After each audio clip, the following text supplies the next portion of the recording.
हो मलकिन। अरे आवाज चला घुमा दे।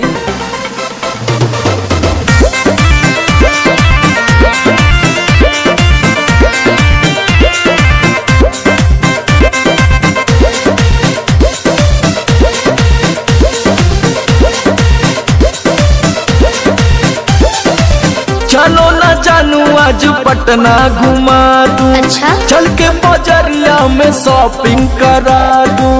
बाबू ना सुनो, क्या बात है? चलो ना जानू आज पटना घुमा दूं। चल के बजरिया में शॉपिंग करा दूं।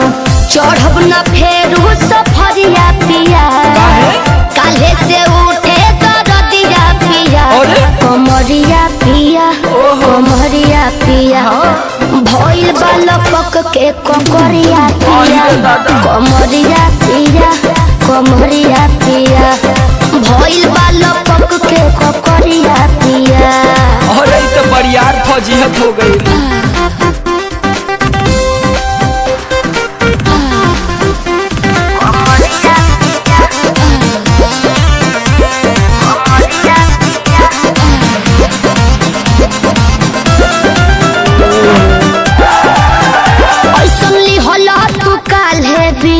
राजा जी लागे भइल बा कमरिया की रेख राजा जी।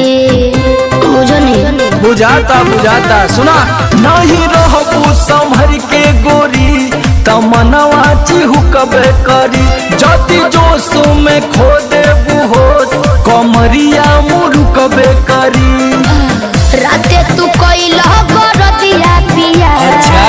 पोरे पोरे हो खता दरदिया पिया। कैसे? कमरिया पिया, अरे। कमरिया पिया, भइल बालपक के ककरिया पिया। दिखाओ तो। कमरिया पिया, कमरिया पिया, भइल बालपक के ककरिया पिया। पिछला सीजन में तो यह नाटक रहे।